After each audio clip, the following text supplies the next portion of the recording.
بسم الله الرحمن الرحيم والتين والزيتون وطور سينين وهذا البلد الأمين لقد خلقنا الإنسان في أحسن تقويم ثم رددناه أسفل سافلين إلا الذين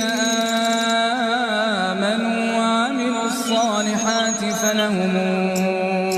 أجر غير ممنون فما يكذبك بعد بالدين أليس الله بأحكم الحاكمين